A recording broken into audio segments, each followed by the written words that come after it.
Hoy contaremos con la participación del doctor Marcelo Guerra y de la doctora Angélica Porras para continuar con el estudio de las garantías jurisdiccionales.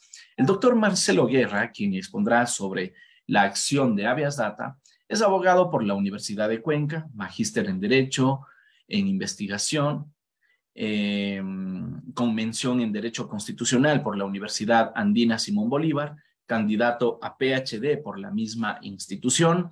Actualmente es profesor de Derecho Constitucional en la Universidad Católica de Cuenca y profesor en la Maestría de Derecho Procesal y Derecho Constitucional en la Universidad Andina Simón Bolívar y otras universidades en programas de posgrado. Estimado Marcelo, bienvenido, muy buenas tardes. Qué gusto compartir nuevamente contigo, amigo. Bienvenido.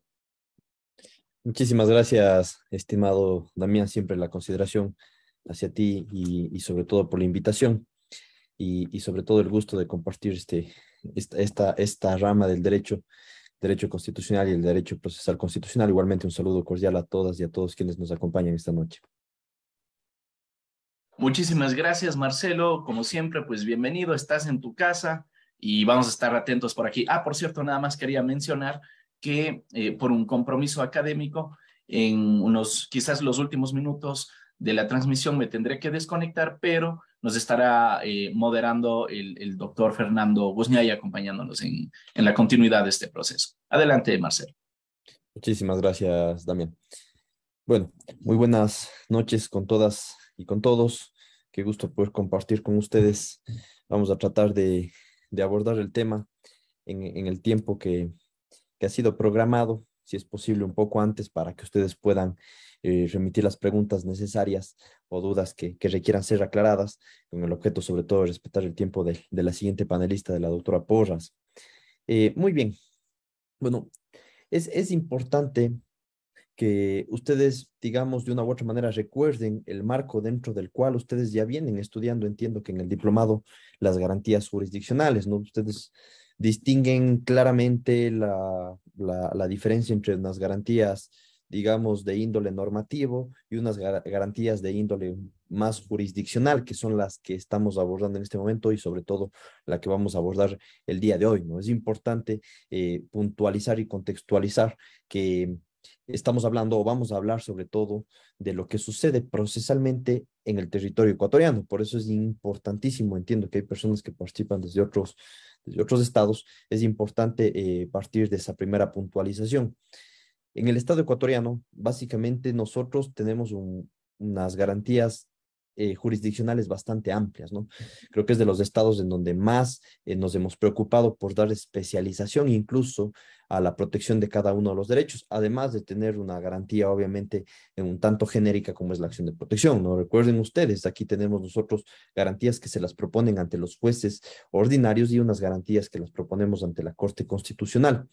Entre esas garantías que las proponemos ante los jueces ordinarios, sin duda está el habeas data, y conjuntamente con el habeas data, la acción de acceso a la información pública y la acción de protección. ¿Por qué menciono estas tres particularmente? Porque estas tres particularmente pueden tener ciertos grados en los cuales vayamos nosotros a tener que diferenciar en qué momentos tengo que presentar una acción de acceso a la información pública, en qué momentos tengo que presentar un habeas data o en qué momentos incluso tendría que presentar una acción de protección. Obviamente el habeas corpus tiene un tratamiento completamente diferente, del cual entiendo ustedes ya habrán hablado, y por supuesto las medidas cautelares, tanto autónomas como conjuntas, que podrían en este caso acompañar a cualquiera de las garantías jurisdiccionales que yo les estoy mencionando.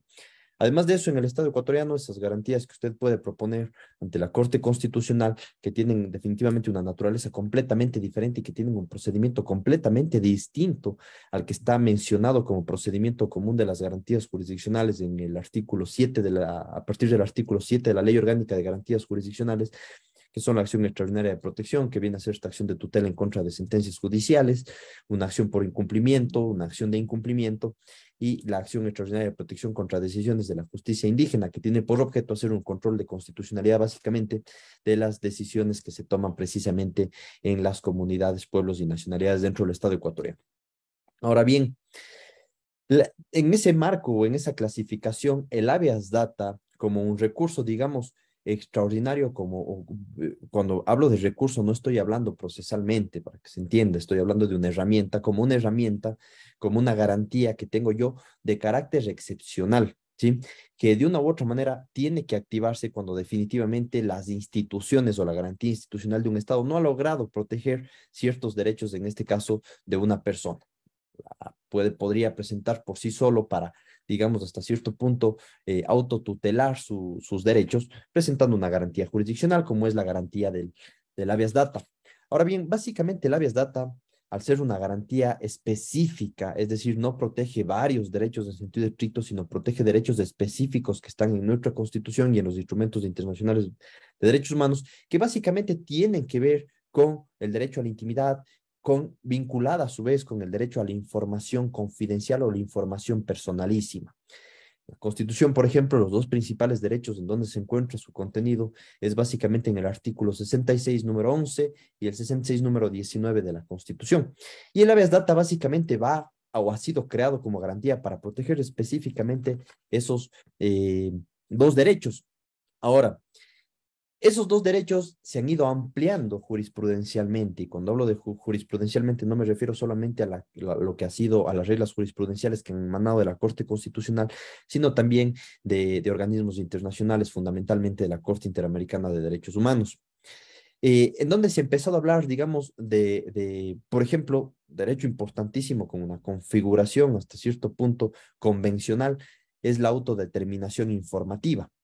Y esta idea de este derecho a la autodeterminación informativa, por supuesto que ha sido recogido en la jurisprudencia de la Corte Constitucional Ecuatoriana, ya desde el año 2014, pues, esta famosa sentencia que ustedes habrán escuchado hablar, la 001, raya 14, raya PJO, raya CC, ya recoge y desarrolla este derecho a la autodeterminación informativa.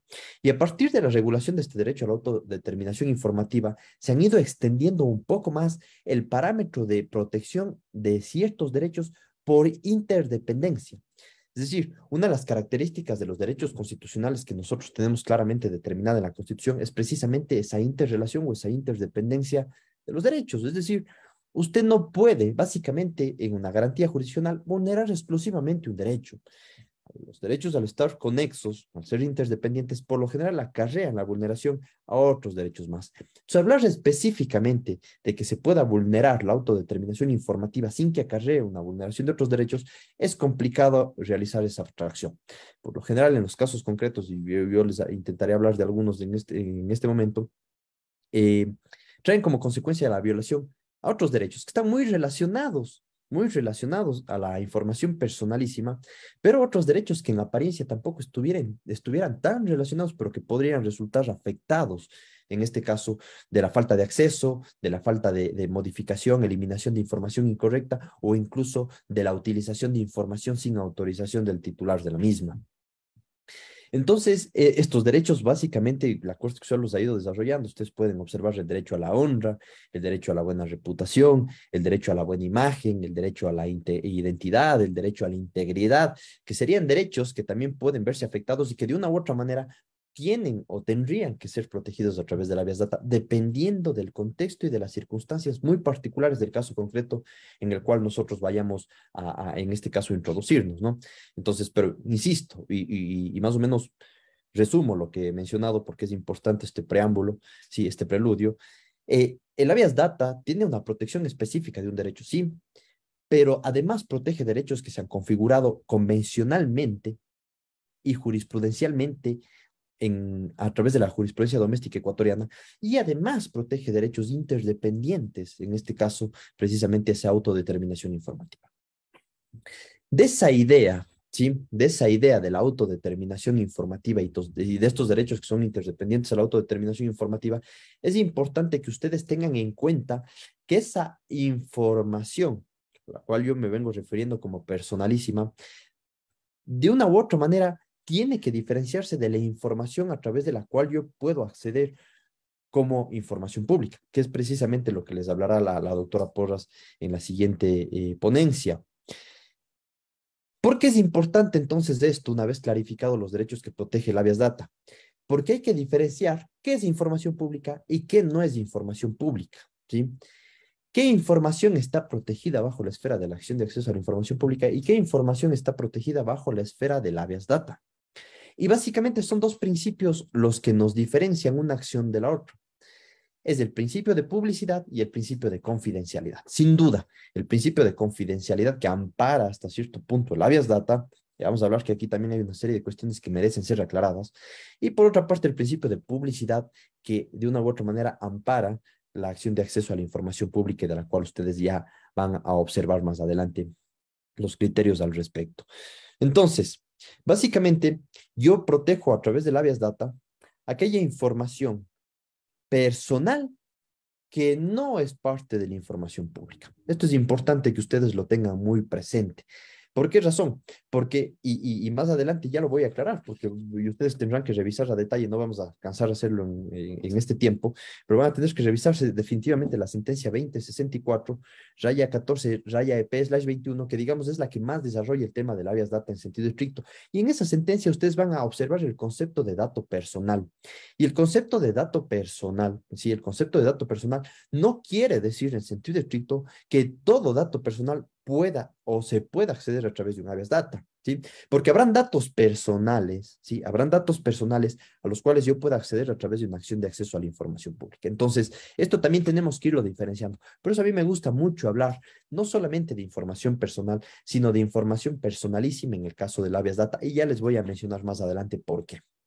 Ahora, esta idea, ¿no es cierto?, de entender muy genéricamente que la acción de acceso a la información pública nos permite acceder a toda la información pública, excepto esa información que no es pública, y en esa excepción de la información que no es pública está aquella información que es protegida por el habeas data y que yo podría acceder a través de un habeas data. Aquí hay dos excepciones, en realidad, dos excepciones, que es la reserva y la confidencialidad, ¿sí? Para que ustedes tengan muy presente esta diferencia en sentido estricto. Todo es información pública, todo lo que reposa en las bases de datos y archivos digitales como materiales físicos de las entidades públicas es información pública, excepto aquella información que sea reservada o que sea confidencialidad, ¿sí? Volvemos al principio de confidencialidad. Entonces, el marco en el cual yo me voy a desarrollar con el habeas data es en esa idea de la información confidencial. No me voy a referir a la información reservada porque la información reservada es aquella información hasta cierto punto que teniendo connotación pública, siguiendo un procedimiento establecido en el artículo 17 de la LOTAI o Ley Orgánica de Transparencia y Acceso a la Información Pública, ha sido catalogada como reservada. Por lo general, esta información que se la reserva es una información hasta cierto punto, si quieren ustedes, que es un poco delicada, ¿sí? Para la protección, sobre todo, del Estado, ¿no? A nivel interno como a nivel externo. Y en cambio, la información confidencial sí es aquella información que está muy relacionada al tema de la información personal, ¿sí? Al tema ya de la información personal.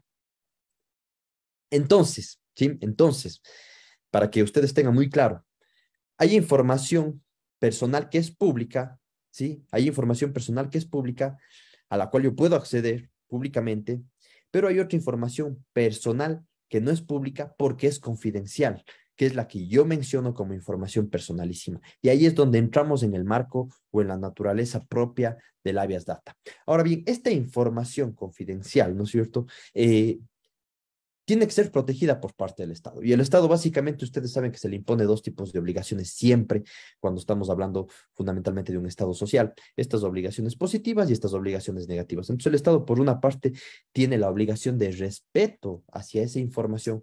Por lo tanto, el Estado no puede obstaculizarme el acceso a esa información, no puede obstaculizarme la modificación de esa información, la creación de esa información, la eliminación o corrección de esa información en sentido estricto, ¿sí? Y por otra parte, la obligación, un poco más de garantía. El Estado tiene que crear absolutamente todos los mecanismos, todos los instrumentos, toda la institucionalidad, si quieren ustedes, para garantizar a los titulares de esa información una protección eficaz de la misma, ¿sí? Una protección eficaz de la misma. Y además, por supuesto, la obligación también por parte del Estado de viabilizar una garantía que nos permita, en este caso, proteger esa información, como es precisamente el habeas data. Muy bien. Ahora bien, ¿en dónde encuentro yo básicamente cuál es esa información personal ya en sentido estricto? Nosotros podríamos irnos básicamente al artículo 6 de la Ley Orgánica del Sistema Nacional del Registro de Datos Públicos, del artículo 6 de la Ley Orgánica del Sistema Nacional del Registro de Datos Públicos, en donde dice que son confidenciales todos los datos de carácter personal y nos ejemplifica, ¿no? Dice, como por ejemplo, la ideología, la afiliación política, el estado de salud, la etnia, orientación sexual, religión, condición migratoria y demás atinentes a la intimidad personal. ¿Sí? Entonces, más o menos vean ustedes o fíjense en qué esfera empieza a desarrollarse esta idea de la información personal en sentido estricto que va a ser protegida por el habeas data. Lo mismo el artículo 6 de la Ley Orgánica de Transparencia y Acceso a la Información Pública menciona algo similar, información confidencial, aquella información derivada de los derechos personalísimos de alguien, de alguna persona, de algún individuo. ¿Sí? Por ejemplo, la sentencia 182, raya 15, raya SEP, raya CC de la Corte Constitucional menciona que cuando hablamos de información personal, se protege por una parte el derecho a la intimidad, el derecho a la honra y el derecho a la integridad psicológica. Fíjense ustedes cómo se va extendiendo este ámbito de protección en sentido estricto a través del habeas data. Y por lo tanto, la información que se protege es información relativa a la condición de salud, a la orientación sexual, a las creencias religiosas, a las creencias espirituales, que podrían causar serios prejuicios, nos dice, a la esfera personal. Esto nos dice la Corte Constitucional, ¿sí? Entonces, ojo para que ustedes vayan viendo por dónde va la línea de la Corte Constitucional. Información personal que genere perjuicios a la intimidad de una persona, ¿sí? Ojo, esto es más o menos lo que va configurando la Corte Constitucional. Y a mí me gusta una idea que lanza la Corte Constitucional en la sentencia 161, raya 18, raya SEP, raya CC. Y en esta sentencia 161, raya 18, raya SEP, raya CC, dice algo hasta cierto punto muy interesante la Corte Constitucional, ¿no? Y nos dice lo siguiente, más o menos a lo que yo me venía refiriendo, que no toda información personal está envuelta bajo este principio de confidencialidad en sentido estricto, sino que hay información personal que sale de esa esfera del principio de confidencialidad. Básicamente, según la Corte Constitucional, la excepción a la publicidad no es toda información personal, sino aquella sobre la persona y sus bienes relacionada directamente con el desarrollo de la personalidad. Y la Corte Constitucional en esta sentencia dice algo así, más o menos. La información que está protegida o tutelada por la habeas data es la información personalísima. ¿Y cuál es esa información personalísima? Es la información que es connatural al ser humano, ¿sí? Es esa información intrínseca que por el solo hecho de ser seres humanos se nos va generando. Entonces, por eso fíjense ustedes el tema de orientación sexual, el tema de la condición de salud, ¿sí? En cambio, nos dice hay información personal que se va generando ya en las acciones propias de un individuo, ya en su trajinar como ser humano, ¿no es cierto? Que de una u otra manera no es información personalísima, sino que es información personal, pero que mucha de esta información es información pública. Por ejemplo, usted entra a trabajar en el sector público y en el sector público celebra un contrato de servicios ocasionales con alguna institución, pues ese contrato de servicios ocasionales que contiene información o que contiene información personal de usted es información pública porque ha sido un acto generado de las actuaciones, digamos, de usted ya como individuo en su trajinar normal, por decirlo de una u otra manera, y no es una información personal que se desprende de su propia naturaleza como ser humano, como es su condición de salud. ¿Sí? Entonces, cuando yo hablo de información personalísima, estoy hablando de esa información un poco más sensible o un poco más ligada a la propia naturaleza de un ser humano. Y esto lo vamos a tener que ir diferenciando. ¿Y por qué digo aquello? Porque esta misma sentencia, la 161, raya 18, raya SP, raya CC, abordó el siguiente tema. ¿Cuál fue? Se presentó una acción de acceso a la información pública en el Cantón Girón, que es un cantón de la provincia de La Suay, en donde se solicitaba básicamente dos puntos de información. El primer punto referente a nombres y apellidos de médicos que trabajaban en el centro de salud de Girón y de demás centros de salud, incluso cercanos al Cantón Cuenca, si mal no recuerdo.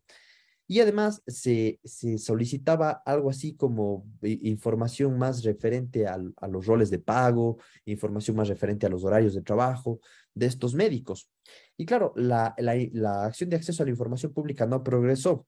¿Por qué razón? Porque se hizo alusión a que esa información es de información personal y que por lo tanto no estaba a disposición del público en general, porque estaba envuelta bajo el principio de confidencialidad.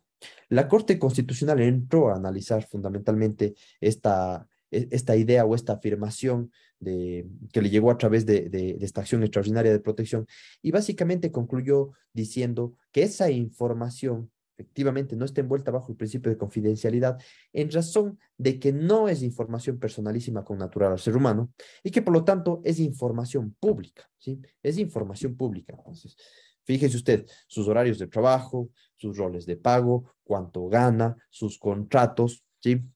Sus nombres y apellidos como trabajador, es información pública genéricamente, ¿sí? Incluso, y esto de aquí, digamos, no es que es un descubrimiento de la Corte Constitucional, sino que ya la Ley Orgánica de Transparencia y Acceso a la Información Pública, me parece que en el artículo 17 determina cuál es la información que tiene que ser publicitada incluso en los portales webs de las instituciones públicas. Y entre esa información se encuentra precisamente toda la información referente a las personas que trabajan o que ahí laboran, ¿sí? Entonces, ¿qué estoy tratando de decir con esto y a qué conclusión quiero llegar?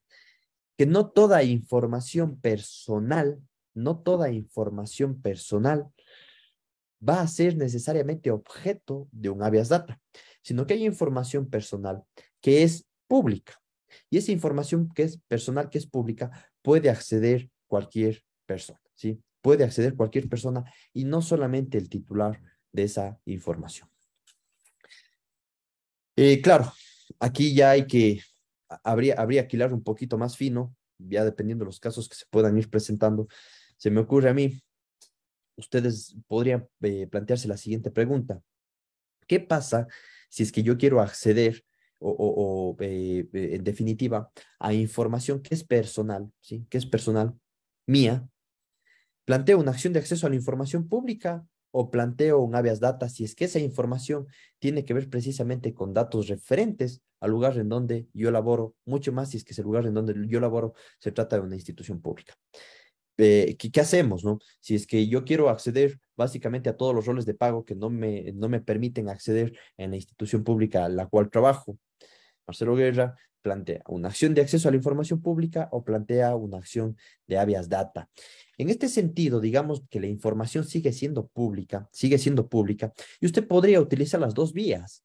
Usted, para acceder a esa información personal suya, podría utilizar un habeas data o podría utilizar también una acción de acceso a la información pública porque esa acción es pública. ¿Cuál sería la diferencia en esto?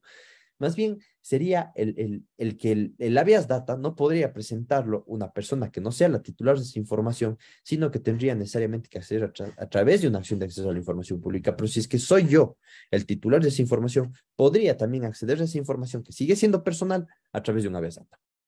La cuestión cambiaría en torno a los criterios que también posibilita el habeas data y que es lo que voy a entrar a abordar más adelante. Por ejemplo, si es que lo que yo pretendo no es solamente acceder a esa información, sino lo que yo pretendo es una corrección en esa información, ya sea aumentando información, eliminando información, modificando información, ya efectivamente no se lo podría hacer a través de una acción de acceso a la información pública porque el objeto ya no es acceder a esa información personal que es pública, sino el objeto es básicamente corregir esa información. Y la corrección de esa información sin duda la podría hacer única y exclusivamente el titular de la misma. Y para esto voy a recurrir a la sentencia 182, raya 15, raya SEP, raya CC, que clasificó el habeas data. Y clasificó el habeas data en básicamente 5 tipos de habeas data. El habeas data informativo, que protege el derecho de acceder a esa información. El habeas data aditivo, que lo que busca es fundamentalmente adicionar información. El habeas data correctivo, que lo que busca es corregir información. El habeas data de reserva, que fundamentalmente es o protege el derecho de confidencialidad, ¿sí? Busca que la información se entregue única y exclusivamente al titular de esa información. Y el habeas data cancelario, que lo que busca es fundamentalmente eliminar información que se considere sensible, ¿sí? Entonces, habeas data informativo, derecho de acceso; habeas data aditivo, adicionar información; habeas data correctivo, corregir información; habeas data de reserva, es fundamentalmente el habeas data que protege a aquella persona de la cual se ha hecho mal uso su información sin su autorización; y el habeas data cancelario, que lo que busca es eliminar información que sobre todo sea sensible.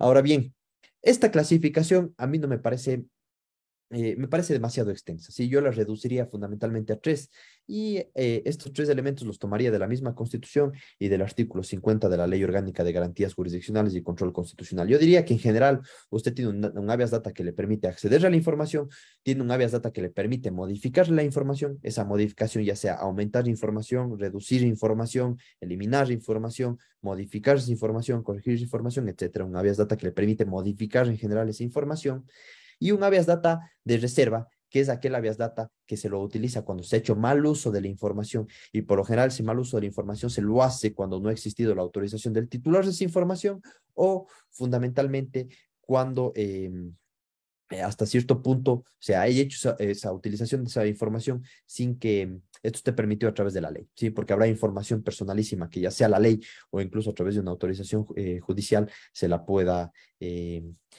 a usar, ¿no? Sin necesidad de la autorización del titular. Entonces, esta clasificación que yo les digo coincide básicamente con el artículo 50 de la Ley Orgánica de Garantías Jurisdiccionales y Control Constitucional, que nos da tres casos en los cuales yo puedo proponer la acción de habeas data. El primer caso, cuando se me es negado el acceder a mi información personal, me niegan el acceso a mi información personal, puedo proponer un habeas data. Segundo lugar, cuando me niegan la modificación, ¿sí? Eliminación de cierta información. Y el tercer punto del artículo 50 es cuando se ha hecho uso de la información sin autorización del titular o sin que este uso esté permitido en la ley o por una orden judicial y esto haya resultado o haya terminado afectando otros derechos. ¿Por qué digo esta situación y por qué a mí me parece sumamente interesante? Si ustedes revisan el número 2 y el número 3 del artículo 50 de la ley orgánica al cual yo hago referencia, básicamente se menciona o establece, hay algunas cuestiones que ya empiezan a chocar un poquito y que luego incluso van a ser avaladas por la misma Corte Constitucional. Sobre todo en el numeral 3, cuando dice que se ha hecho mal uso de la información personal, ¿sí? Y que ésta afecte o atente otros derechos. Y en el numeral 2, cuando nos dice fundamentalmente cuando se existe una negativa a la actualización, modificación de esa información porque los datos fueran erróneos o afecten sus derechos, ¿sí? O afecten sus derechos. Esta idea de aquí fue lo que posibilitó que la Corte Constitucional en el año 2015 estableciera una restricción sumamente fuerte a la habeas data que vamos a ver que ya actualmente por ventaja ha sido modificada. La sentencia 182 raya 15 raya SEP raya CC condicionó que para que usted pueda presentar un habeas data tenga que demostrar, ¿sí? Que la negativa de acceso o la negativa de actualización de esa información o en este caso que el mal uso de la información suya le haya generado la vulneración a otros derechos. Es decir, hasta cierto punto incluso le cargó a usted la prueba de demostrar que ese mal uso de la información, esa negativa a actualizar su información o esa negativa a acceder a su información, le haya generado la violación a otros derechos. ¿Sí? Y esto porque digo que es o fue una locura en cierto momento, porque el habeas data protegía independientemente el derecho a la información personal, ¿sí? Sin que se busque o se establezca la afectación a otros derechos.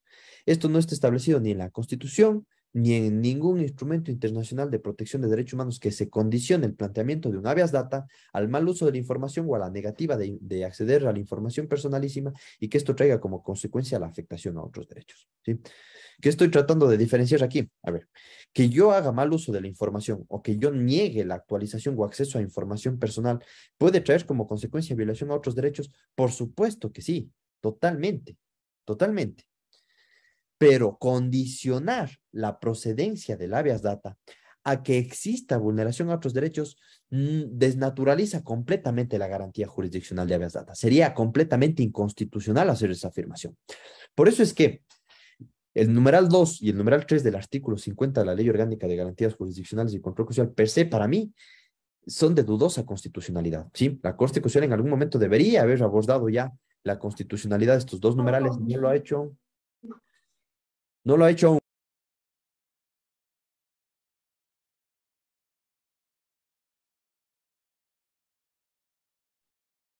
Se silenció el micrófono, Marcelo. Mil disculpas. Perfecto, gracias, estimado Fernando. Qué gusto saludarte.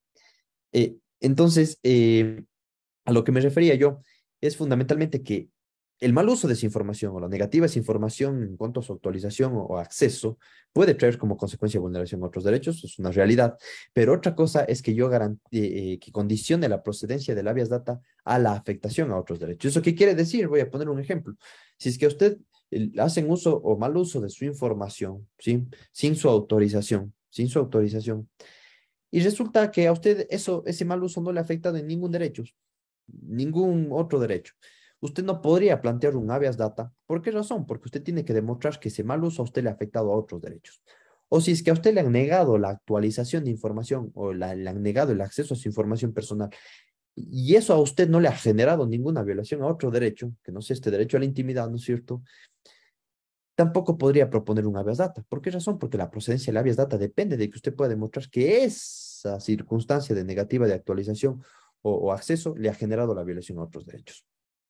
Entonces, esto desnaturalizaba por completo el habeas data, por completo el habeas data. Recién la Corte Constitucional en el año 2020, fíjense ustedes, a través de la sentencia 55, raya 14, raya JD/20, expresamente menciona que se va a apartar de la regla de precedente que fue creada en la sentencia 182, raya 15, raya SP, raya CC. Expresamente lo dice, y más o menos en esta misma línea argumentativa. Esto sería desnaturalizar el habeas data y sería condicionar el habeas data a algo que no es, a un requisito que no esté exigido ni en la Constitución ni en ningún instrumento internacional de protección de derechos humanos. ¿Sí? Entonces, por ventaja, esta sentencia ya dice esto, ¿no? Usted puede presentar un habeas data cuando se presente en cualquiera de las tres situaciones. A usted le niegan el acceso a la información, a usted le niegan la actualización de su información, eliminación de su información, modificación, corrección en general, o cuando han hecho un mal uso de su información, sin que usted tenga que demostrar que se le han vulnerado otros derechos constitucionales o convencionales, ¿sí? Porque el habeas data, insisto, es una garantía independiente autónoma que no depende de la vulneración a otros derechos. Incluso la vulneración a otros derechos tiene ya la tutela específica de otras garantías jurisdiccionales. Entonces es muy importante esta sentencia, la 55 raya 14 raya JD/20. Sin embargo, la 55 14 JD/20 no aclara algo que nos hubiese gustado tener un poco más de certeza en torno a esta situación y que personalmente yo concibo o soy muy partidario de este criterio amparado en lo que dice la Constitución y la misma Ley Orgánica de Garantías Jurisdiccionales y Control Constitucional en torno a qué es lo que sucede cuando efectivamente sí el mal uso de esa información, la negativa a acceder a esa información o la negativa de corregir esa información genera la violación a otros derechos constitucionales, que esa es una realidad. Entonces, la Corte Constitucional no se pronuncia de ninguna manera en este sentido, simple y sencillamente dice que la procedencia no se puede condicionar a la violación de otros derechos constitucionales, pero la realidad es que sí se puede generar la violación a otros derechos constitucionales. ¿Qué hago con esto? ¿Cómo puedo procesalmente volver viable una solución a la persona a la cual se le está negando ese acceso a la información, a la cual se le niega corregir la información o de la persona cuya información se ha hecho mal uso y que esto le haya generado la vulneración a otros derechos? Y aquí vienen dos cuestiones importantes que yo podría dilucidar.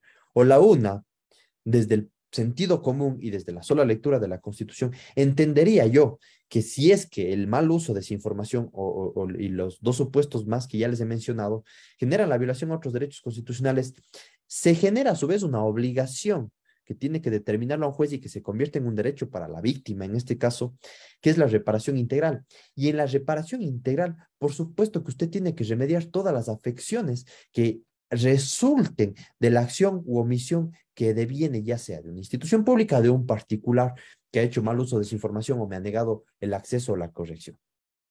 ¿Sí? Entonces estoy en una esfera de reparación integral que es diferente a la naturaleza del habeas data. Ya voy a poner unos ejemplos sobre esto. O la otra opción que me parece falta de sentido común es que yo a través de un habeas data diga, oiga, mire, sí, le negaron la actualización de la información, muy bien, sí, actualice la información, punto. Pero bueno, ¿y quién me repara o de qué forma me reparan los daños que esa falta de actualización, esa información o esa información incorrecta me ha generado a mí? ¿Sí? Puede suceder que esa información incorrecta generó que a mí se me vulnere mi derecho a la igualdad y no discriminación, ¿sí? En razón de la información incorrecta que estaba o que mantenía esa institución, vamos a poner un ejemplo que es una institución pública, se me ha discriminado a mí, ¿sí? Se me ha discriminado. Bueno, ¿quién corrige esa discriminación? Ese es el punto. Ahora, yo si es que quisiera tomar el camino más difícil, lo que me tocaría hacer es plantear un habeas data para que se actualice esa información o para que se corrija esa información y luego plantear una acción de protección a su vez para que se me repare mi derecho a la igualdad y no discriminación, que no tiene sentido, ¿sí? No tiene sentido y no tiene sentido ¿por qué razón? Por lo que yo mencioné al comienzo. Los derechos constitucionales son o están en interconexión, están interrelacionados, siempre van a estar interrelacionados. Si bien en el habeas data no hemos tenido un desarrollo grande de esto, la Corte Constitucional ya nos ha dado huellas y nos ha dicho, mire, del mal uso de la información, de esta negativa de actualización o de acceso, se puede generar una violación al derecho al buen nombre, al derecho a la buena imagen, al derecho a la honra, al derecho a la integridad, al derecho a la identidad, etcétera, ¿sí? Etcétera. Y por lo tanto, el sentido común sería que a través de un habeas data se pueda resolver absolutamente toda esa circunstancia de violación a derechos, ¿sí? Entonces, y ustedes ya lo han visto, entiendo que ya hablaron del habeas data, perdón, del habeas corpus, por ejemplo, en el habeas corpus correctivo, ¿sí? No es una naturaleza en sentido estricto del habeas corpus proteger otros derechos que puedan verse vulnerados al interior de un centro de privación de la libertad, pero básicamente el habeas corpus se extiende a la protección de los mismos porque son derechos que la privación de la libertad no les permite ser restringidos, si quieren ustedes, en ese contexto de privación de la libertad. Lo mismo pasa con el habeas data. Habrán casos en los cuales el mal uso de esa información, insisto, o en general la falta de acceso, a su vez le genera a usted violación a otros derechos constitucionales que van a tener que necesariamente ser reparados a través del mismo habeas data. Voy a poner un ejemplo que es real, sí, es un caso que lo manejamos conjuntamente con otros abogados en la ciudad de Cuenca, en donde una persona que tenía una condición de salud, sí, una condición de salud que era un poco rara, si quieren ustedes, un poco rara, se sometió a tratamientos médicos por parte efectivamente de una doctora en el marco de la medicina, que a su vez era profesora de una universidad, ¿sí? La médico le dio los tratamientos necesarios, hasta cierto punto entiendo experimentales, y lo cierto es que esta persona empezó, digamos, a sanar de su enfermedad. Sucede que tiempo después aparece un artículo publicado en una revista, ¿sí? Del Colegio de Médicos de la SUAY, en donde básicamente se refieren al caso de esta persona, ¿sí? Se refieren al caso de esta persona y evidentemente no nombran o no determinan la identidad de esta persona, no determinan la identidad de esta persona, pero, pero eh, se colocan fotografías de ciertas partes del rostro de esta persona en este artículo. Y este artículo se lo publica en una base de datos indexada, que incluso ustedes saben que es de acceso internacional y de manera muy sencilla. Este artículo lo redacta precisamente en calidad de profesora de esta universidad, con algunos estudiantes, la doctora que le dio el tratamiento médico a esta persona. Y evidentemente, aquí fundamentalmente se accede al historial clínico de esta persona, entre otras situaciones más, ¿sí? Entonces, claro, esta persona llega, ¿sí? Con su problema y dice, bueno, esto está sucediendo, ¿qué podemos hacer? Fíjense que inicialmente, en este caso, que no era un cliente directamente mío, sino que posteriormente me hicieron una consulta, pretendían presentar una acción de protección, pero claro, no nos dábamos cuenta de que lo que sucedía es que se había hecho un mal uso de la información personal y ese mal uso de la información personal estaba trayendo secuelas en cuanto a otros derechos de esta persona. Claro, por eso quería activar la acción de protección, porque esta persona estaba afectada psicológicamente respecto de esa información que se había realizado, una serie de cuestiones, un estado de depresión severa, grave, ¿sí? Hasta cierto punto, la falta de posibilidad incluso de conseguir trabajo por esta circunstancia de depresión, etcétera, en razón del mal uso de la información que se había hecho sin su autorización. ¿Qué sucedió aquí? Evidentemente, la naturaleza y lo que se tenía que hacer es presentar un habeas data, que cabía por sí solo sin que yo tenga que demostrar la afectación a otros derechos, por supuesto que sí, pero que en la realidad el mal uso de esa información le haya generado violación a otros derechos, quiere decir que en el marco de la reparación integral, es decir, si es que yo declaro vulnerado, en este caso, el derecho a la intimidad de esta persona, ¿no es cierto?, por el mal uso de su información personal sin su autorización, fundamentalmente tengo que reparar integralmente y la reparación integralmente comprende un contexto mucho más amplio. En este caso, si es que esta persona estaba afectada psicológicamente, tenía que reparársele en ese sentido. Piensen ustedes, ¿qué sucedería si es que el juez única y exclusivamente hubiese determinado que se retire el artículo que está en esa base de datos y listo? No, probablemente ese artículo ya se realizaron muchísimas descargas y ya esto estaba fuera de control en realidad por parte del juzgador a través de esa medida para que se corrija ese mal uso de la información que se hizo, ¿sí? Entonces, por lo tanto, tenía que haber una reparación hasta incluso inmaterial, simbólica, que tenía que ser cuantificada en términos económicos, tenía que brindarse garantías de rehabilitación por la afección psicológica que había sufrido esta persona, sin duda alguna, la reparación económica por todos los gastos incurridos en la presentación precisamente del habeas data. Y los responsables, en este caso, de toda esa circunstancia, eran quienes, a través de acciones u omisiones, contribuyeron al mal uso de esa información. El hospital que no brindó las garantías necesarias para que se tutele esa información confidencial, personalísima, un historial clínico de una persona sobre su condición de salud, ¿no es cierto? La universidad, que por supuesto que a través de su docente y de sus estudiantes publicó un artículo en ese sentido, en sus artículos hasta benefician a las universidades, saben ustedes, por cuestiones de acreditación, etcétera, forman parte del marco de investigación que realizan las universidades. Y por otra parte, el Colegio de Médicos también, porque publicó un artículo en donde había información personalísima y de la cual no se constató siquiera una autorización por parte del titular, cuya información personalísima constaba en ese documento, ¿sí? Por ventaja, tanto en primera como en segunda instancia, nos dieron la razón en ese sentido y fue adelante el habeas data. Entonces, ¿qué quiero decir con esto? No se piense que el habeas data es una garantía sumamente sencilla, una garantía que única y exclusivamente yo accedo a mi información personal, actualizo mi información personal o la información de la cual se hizo mal uso, hago que se corrija y que, bueno, esa información sea utilizada de manera correcta. No es tan solo eso. Si bien ese es el objeto del habeas data, habrán casos en donde, y pienso yo que son la mayoría de casos, en donde se genera esta afección un tanto más subjetiva a otros derechos del titular de esa información, que tienen, insisto, que ser reparados también a través del habeas data, sin duda alguna. Entonces, para que quede bastante claro, el habeas data opera en estos tres sentidos.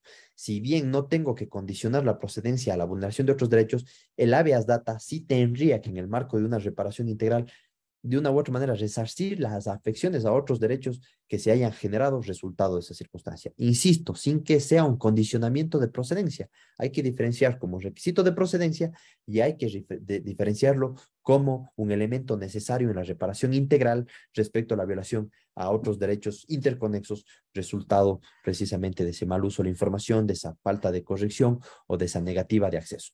Ahora, avanzando en aquello, el proceso del habeas data y en razón del tiempo también es un tanto particular. Cuando ustedes ven ese procedimiento común de las garantías jurisdiccionales que está regulado a partir del artículo 6 de la Ley Orgánica de Garantías Jurisdiccionales y Control Constitucional, en sentido estricto ese procedimiento común casi que es un procedimiento exclusivo de la acción de protección, porque el resto de garantías tienen particularidades casi siempre. Tiene particularidades casi siempre. Por ejemplo, en el caso del habeas data. En el caso del habeas data hay un requisito previo que condiciona la presentación de un habeas data. ¿Cuál es ese requisito previo que condiciona la presentación de un habeas data?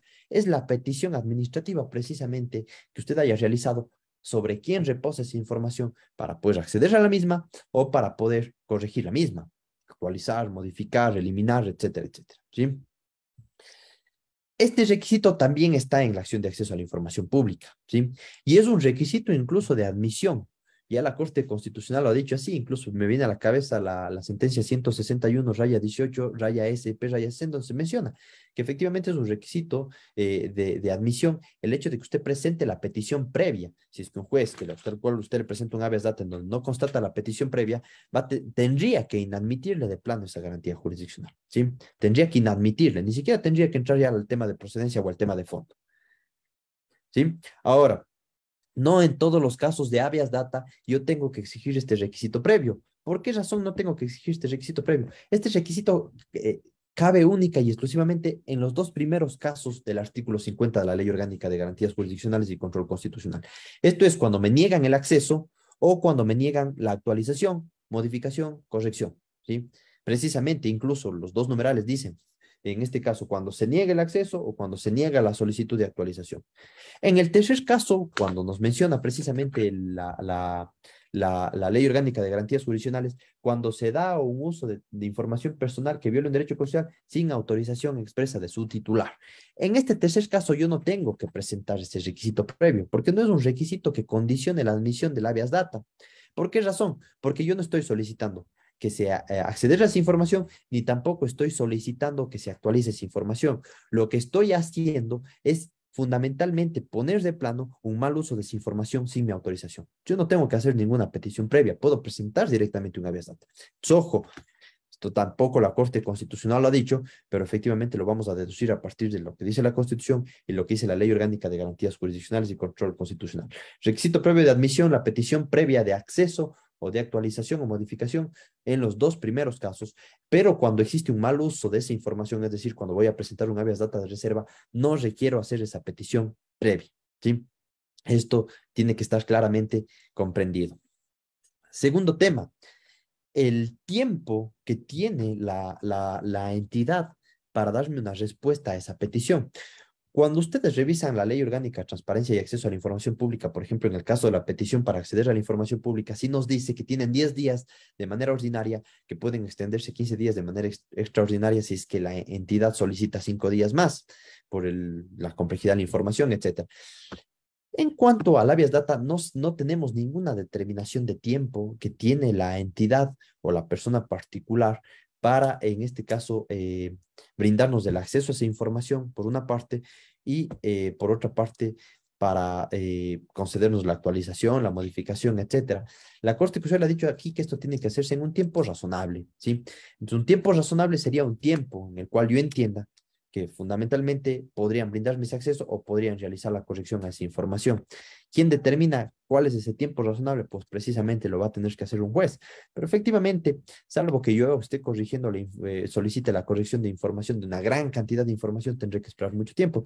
Caso contrario, lo más prudente es esperar periodos de tiempo similares, en este caso al tema de la solicitud previa en cuanto al acceso a la información pública. Pero insisto, no tenemos un periodo de tiempo específico. Lo que necesitamos es el requisito, pase un tiempo prudente para cual ellos puedan brindarme el acceso, para cual puedan responderme y posteriormente, en este caso, presentar la habeas data. No puedo equipararlo a los 30 días que me da el COA, porque ya estaríamos hablando ahí de un silencio administrativo en donde fundamentalmente ya se generan obligaciones más bien de carácter ejecutivas, en donde ya no estamos frente a la violación de un derecho constitucional de ninguna forma, ¿sí? Sino estamos frente a una aceptación tácita de una solicitud que no tendría nada que ver en lo absoluto. En cuanto al tema de la competencia, el juez competente en el habeas data es el juez del lugar en donde se encuentra la información, ¿sí? El lugar en donde se encuentra esa información. Y en cuanto a la legitimación, aquí vamos a tener una cuestión que varía un poquito lo que nos dice el artículo 9 de la Ley Orgánica de Garantías Jurisdiccionales y Control Constitucional, porque en este caso la legitimación activa sí le corresponde exclusivamente al titular de la información. Es decir, quien puede presentar un habeas data es el titular de la información como legitimado en la causa, salvo que conceda, en este caso, ustedes saben, algún tipo de poder o representación a otra persona para que lo presente, pero en calidad de legitimado en el proceso, que es diferente de ser un legitimado activo en la causa. Entonces, esta idea de legitimación activa, abierta o popular no es tan aplicable en este caso al habeas data, precisamente por la sensibilidad de la información, porque imagínese usted que concurre como accionante Marcelo Guerra presentando un habeas data para acceder a la información de tal persona que está siendo afectada en ese sentido, ¿no? Pierde la naturaleza en sentido estricto esta situación. Pero no está de todo claro, insisto, no está del todo claro esta idea del marco de la legitimación activa restringida para el habeas data. Podríamos tener ciertas circunstancias excepcionales en donde se pueda probablemente plantear esta garantía, alegando esta idea de la legitimación activa abierta popular que ustedes saben, la Corte Constitucional había mencionado y que yo no me voy a detener en sentido estricto en aquello. Y termino finalmente mencionándoles y comentándoles que es importante que ustedes puedan leer sin duda la sentencia 2064, raya 14, raya EP/21, en donde ya se menciona una serie de conceptos que implica o que es un dato personal, las afecciones subjetiva y objetiva que puede sufrir una persona respecto del mal uso de sus datos personales, fundamentalmente si cuestiones que estén, por ejemplo, fotografías se consideran datos personales. Aquí esto es importante, esta sentencia, por ejemplo, se menciona que ese dato personal tiene que ser determinado o determinable, ¿no? Que tiene que, de una u otra manera, darnos información de que se trata de información de esa persona o que al menos podría yo, a través de ciertos instrumentos, lograr evidenciar que se trata de esa persona la información a la cual estoy haciendo mención, como es el caso de una fotografía. Puede que en esa fotografía no aparezca su rostro completo, que me permita a mí determinar inmediatamente que se trata de usted, pero puede que aparezca una parte de ese rostro que a través de cierto tipo de instrumentos se pueda determinar que es usted. Estaríamos frente a un dato personal que también es protegido a través del habeas data. En el caso que yo les había comentado, por ejemplo, se hizo una pericia en donde se verificó que la oreja, en este caso pertenecía a esa persona. Entonces, no necesariamente tiene que identificar a la persona, sino tiene que volverla identificable, si quieren ustedes, a través de cualquier instrumento para que se pueda presentar un habeas data en sentido estricto. Concluyo de la siguiente forma. Hay que diferenciar actualmente el marco de las garantías jurisdiccionales de manera muy fina, ¿sí? Como este caso en el cual yo estoy mencionando. Probablemente algo que es un habeas data usted puede confundirlo con acción de protección, o algo que es acción de protección usted puede estarlo confundiendo con un habeas data. No debemos confundir nosotros la naturaleza propia de las garantías jurisdiccionales en cuanto a la tutela de ciertos derechos con la reparación integral en la cual precisamente ese marco de restitution integrum, de tratar de una restitución integral a la persona, pueda yo de una u otra manera resarcirle varios daños que ha sufrido esa persona en sentido estricto, ¿sí? Así que es importante, bueno, sobre el habeas data podríamos conversar muchas cuestiones más, pero por el tiempo voy a dar por terminada ahí la ponencia. Bien, muchísimas gracias, estimado amigo Marcelo. Un gusto saludarte y verte a los tiempos. Vamos a comenzar con la ronda de preguntas, así que las personas que te desean realizar las preguntas acá Zoom, como es costumbre, por favor levantan su mano para que podamos darles el uso de la palabra. Mientras tanto, estimado Marcelo, voy a realizarte una pregunta que se hace en redes sociales. Mapercita Durán nos dice, datos personalísimos son confidenciales y al tener categoría de clasificados, siempre debemos proteger frente a terceros, así sean de la misma entidad.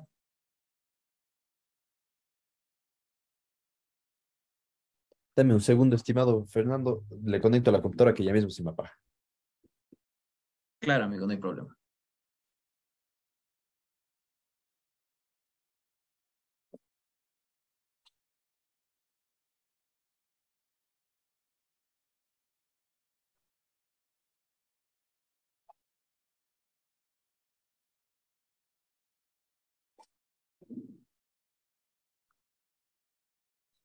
Ahora sí, te escucho, estimado Fernando. No sé si me puedes repetir la pregunta.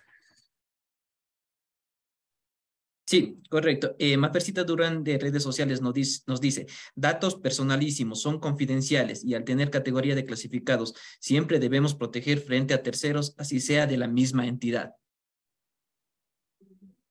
A ver, entiendo que la pregunta está ligada si es que eh, la protección frente a terceros de la misma entidad. No le comprendo muy bien la pregunta, estimado Fernando. Sí, te voy a pedir que me leas nuevamente por última vez. A ver, veamos, correcto.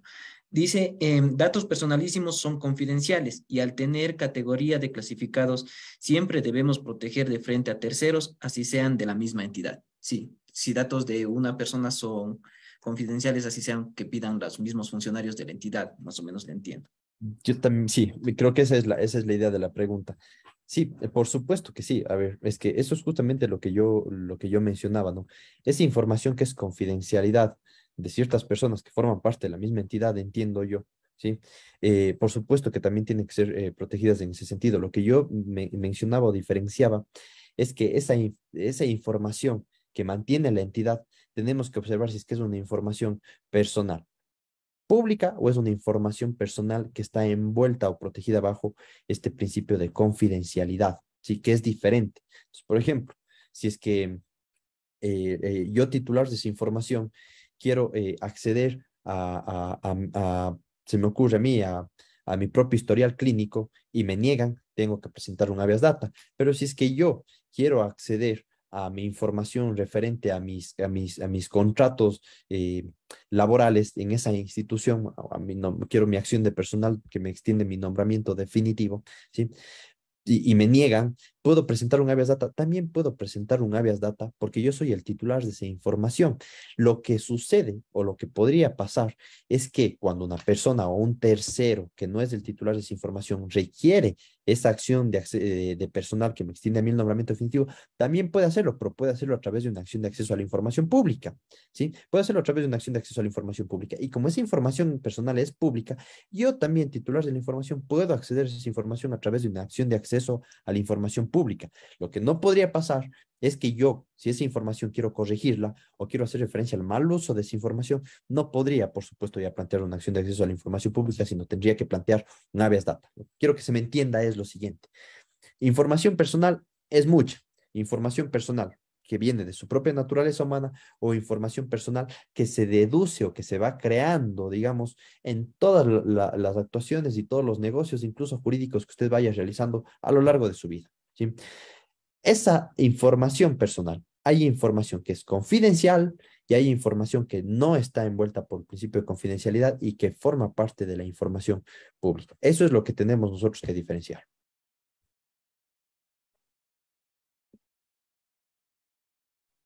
Bien, muchísimas gracias, estimado Marcelo. En honor al tiempo, vamos a dar una pregunta más. Tenemos la mano levantada acá de la abogada Emelda Valdés Gómez. Tiene el uso de la palabra.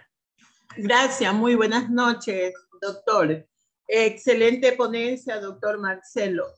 Mi pregunta va cuando se le niega el acceso a la información pública.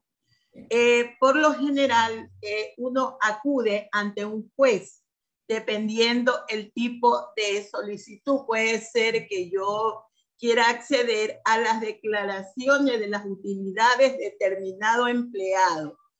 ¿Es lo correcto? ¿Cómo se debe de hacer, doctor?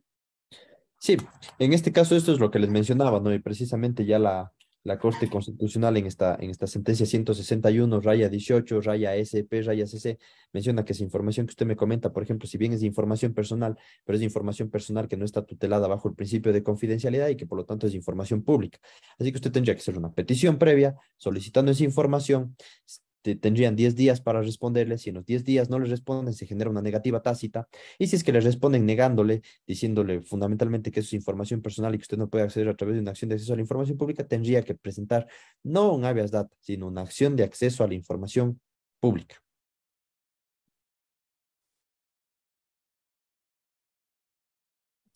Bien, muchísimas gracias, estimado Marcelo. Un gusto haber te he tenido aquí como ponente el día de hoy. Realmente son muy nutritivas las clases que nos has podido brindar. Desde redes sociales, de igual manera, te mandan muchos saludos desde distintos países y ciudades de aquí del Ecuador. Te cedo Muchísimas el uso de la gracias. palabra para que puedas despedirte de la audiencia. Muchísimas gracias, estimado Fernando. Qué gusto saludarte a los tiempos. Fernando, fuimos compañeros en la Universidad de Cuenca, en la carrera de Derecho, conjuntamente también con Damián. Entonces, para mí es un gusto saludarte y verte en pantalla. Espero que nos podamos ver pronto de manera presencial. Les agradezco a todos por su tiempo. Sin duda, termino ahí para darle paso a la doctora Angélica Porras y para ser respetuosa del tiempo de ella también. Que todos tengan una muy buena noche. Bien, muchísimas gracias, estimado Marcelo, y así será, pues estamos planificando un evento, como ya se lo he mencionado, en la ciudad de Cuenca el próximo mes, pues ahí tendremos el gusto de poder vernos. Un saludo, amigo, y que tengas una